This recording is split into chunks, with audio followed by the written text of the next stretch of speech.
It is so intriguing that when a tailor can cut the coat according to the cloth available, a doctor practicing hair transplant fails to see the limits of the donor area of the patient. Isn't it surprising? In this video, I'm going to tell you why this happens. And I'm going to tell you about the 1:5 ratio, which nobody has told you about. So hang on. The expression that a tailor cuts the coat according to the cloth available can easily be related to the field of hair transplant surgery, another profession in which the resources are limited. A tailor will never promise a 3-meter long coat when only 2 meters of cloth are available. What makes the doctor who practices hair transplant promise the patient the moon when the donor area is limited? As we all know, the density and character of the scalp donor varies from person to person. It is not a constant. It is not that a given bald area requiring 6,000 grafts and we have those 6,000 grafts available in the scalp donor. It never happens. Just like a tailor working with limited amount of fabric, a skilled hair transplant surgeon must carefully assess the availability of the scalp donor, the likely progression of patient's baldness, and plan the transplantation process accordingly. He needs to determine the number of grafts that can be safely harvested in one session, the number of grafts that can be harvested without causing undue damage to the donor area, without causing unnecessary thinning, visibility of skin in the donor area, and keeping in mind future requirements as baldness progresses in future. So with limited resources available, the surgeon has to plan strategically. Only those areas should be filled which are important for giving an illusion of fullness. For we cannot give full density. A hair transplant, as you all know, is an illusion of density. You cannot give God-created 100 hair per centimeter square.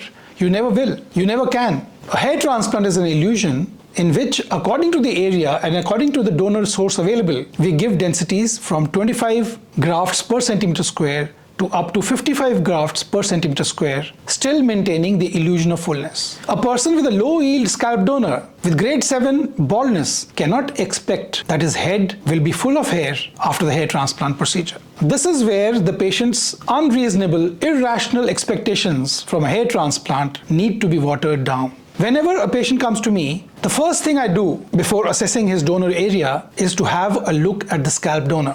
And many times a patient has quipped, "The doctor, no, this is the front that bothers me, not the back. My back is fine." He thinks there's something wrong with the doctor when he's not noticing my bald area and he's going back and seeing the hair at the back of the head. Well, these are the patients who need to do the research. Hair transplant is a process which is planned in reverse. That is, first we see the scalp donor, see the yield of a scalp donor, the density of the scalp donor, the quality of hair in the scalp donor, and once we assess the number of grafts that can be harvested in one session, we go about planning the hairline and discussing the coverage that the patient will get in his upcoming hair transplant procedure. And many patients are not fit for a hair transplant because of the paucity of hair, the paucity of harvestable grafts from their peculiar scalp donor. This is the reality of a hair transplant, which needs to be explained to the patient. The patient should realize a hair transplant surgeon is not a magician. Hair transplant surgery is not magic. We are not doing voodoo here. We are just moving your grafts from your scalp into the bald areas and trying to achieve to the best of our ability, strategically placing the grafts to give an illusion of fullness and at the same time to keep grafts available for future use as your baldness progresses, so that you can enjoy a head full of hair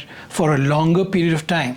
So just as a tailor uses his fabric optimally to stitch a well-fitting coat, a hair transplant surgeon likewise optimizes the use of available scalp donor to achieve natural-looking and long-lasting results. Results that last. A hair transplant surgeon with available grafts carefully, strategically, with foresight, distributes the grafts in the recipient area so that the illusion can be maximized while at the same time utilizing the grafts economically and optimally.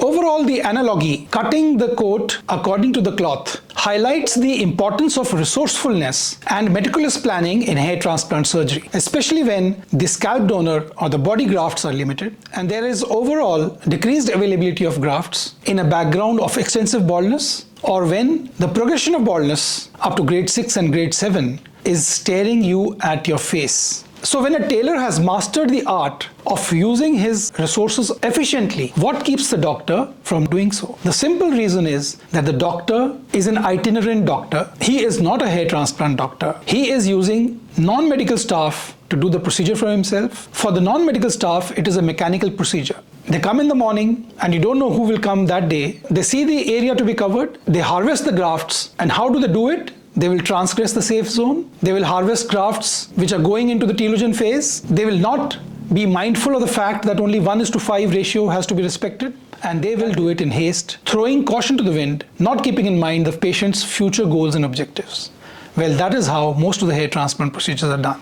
A hair transplant donor should be treated with respect. If you treat the scalp donor with respect, you get good quality of grafts, grafts that last for a longer period of time, anagen hair which will withstand the stress of DHT for a longer period of time. Now, what is this 1:5 ratio? The scalp donor is limited.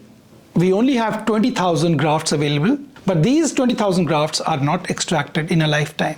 In a lifetime, we have from the scalp donor, in an average donor, 5,500 to 6,500 grafts available. And these cannot be taken at one time, because if we take them at one time, punch holes will come too close together. And when they come too close together, the bridge of tissue, the bridge of skin, which is very slender between two punch holes, will break down because there will be lack of blood supply. In so doing, two punch holes will unite, merge, and form a confluent scar which is double the size of one punch hole.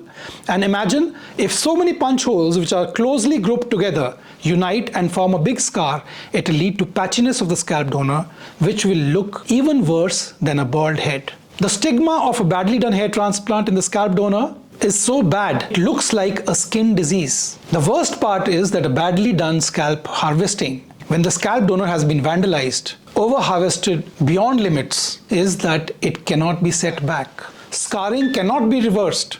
A badly done hair transplant in the recipient area still has chances of correction, of repair in subsequent procedures. This is not true for the scalp donor. So therefore, the integrity of the scalp donor has to be maintained by harvesting in the 1:5 ratio, the golden ratio for scalp harvesting. That is, out of every 5 grafts available, one should take 1. And how do we ensure this? We ensure this simply by making sure that there is hair available between 2 punch holes. And this happens when we respect the 1:5 ratio of harvest. So that is the talk for the day. I hope you liked it. If you did, please subscribe to my channel. And if you have still doubts about hair transplant, about harvesting and plantation, or anything about hair loss in general, do leave a comment in the comment section below, and it'll be my honor to reply back to you at the earliest.